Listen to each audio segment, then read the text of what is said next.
WAEB. I've got United States Congressman Charlie Dent joining me on the phone. Hello, Congressman. How you doing today? Hey, good morning, Gunther. Thanks for having me again. I appreciate you coming on. I want to start out, though, with a couple of things. One of the things that people have asked me to ask you is you have not signed on to the bill that would repeal health care. The health care proposal, or have you? I have signed on to a bill that repeals and replaces Obamacare.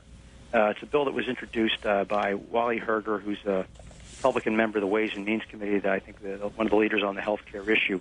So it actually repeals and replaces with some market-based solutions, medical liability reform, cross-state purchases. So you did sign on? I signed on to a bill that repeals and replaces. Yes, I did. Okay, because they have... I oppose the health care bill. As you know, we've gone over that. The bill is problematic for this country on many levels. All right. I'm glad to hear that, because some people said it says here the Club for Growth repeal petition or the Representative King discharge petition, and you said you had not signed on, but you're saying I signed on to the bill by Representative Wally Herger. Okay. That repeals and replaces.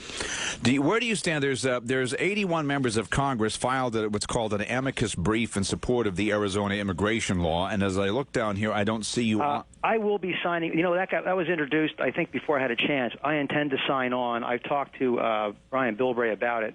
In fact, I absolutely object to the Department of Justice lawsuit against Arizona. In fact, last week in the Homeland Security Committee, I interrogated the Attorney General of Arizona, as well as representatives from ICE, Immigration Customs Enforcement, about this terrible disconnect between the fact that our Department of Justice would be suing the state of Arizona for trying to enforce federal immigration law, while these sanctuary cities that obstruct the enforcement of federal immigration law are given a total pass by our Justice Department. I think it's outrageous. Yeah, I think that's outrageous. I think it's incredible that Eric Holder's over in Uganda and wherever else it is this week and last week, wherever he was, talking about problems with their justice system, while he allows a pass. They sue Arizona, allow illegal immigration to go on, and I can't remember, the listener had another great complaint. Cindy Lancaster had a great complaint, too, about just another law that he is outright ignoring, and I can't remember what it is now, but it'll come to me. I'd be happy to send you the letter that I just sent to Secretaries Holder, Napolitano, and Clinton on this matter, as well as the video feed on the interrogation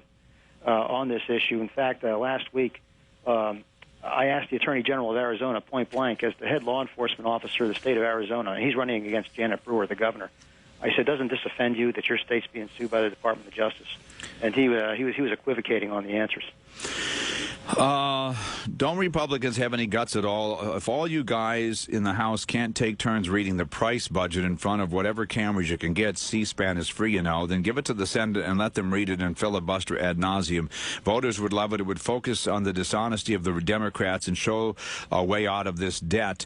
If Republicans wait around and wring their hands, they're going to lose. So I guess they're talking about some of the spending that this person is talking about here.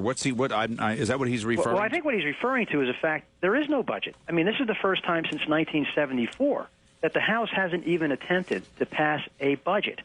As some of the Democrats have said, if you can't budget, you can't govern. I mean, this is really what the scandal is, that the Democrats have not presented a budget to the House. In fact, here we are, Gunther. This is the last week of July. We should have passed all 12 appropriations bills by now. We have not yet considered one appropriations bill on the floor of the House, and we have not even considered a budget. This is just reckless. They don't want to consider a budget because of the disastrous spending policies that we've been seeing from this Congress and this administration. Well, it almost sounds like a page out of the Rendell playbook. Now, a couple of other things here, and I don't know if there's stuff you want to talk about. Some people wanting to know why you will not debate Jake Town. I want to debate John Callahan in the worst way. Let me be very clear about that. Well, I hope you don't do it in the worst way. I hope you do it in the best way. Well, I very much want to debate him.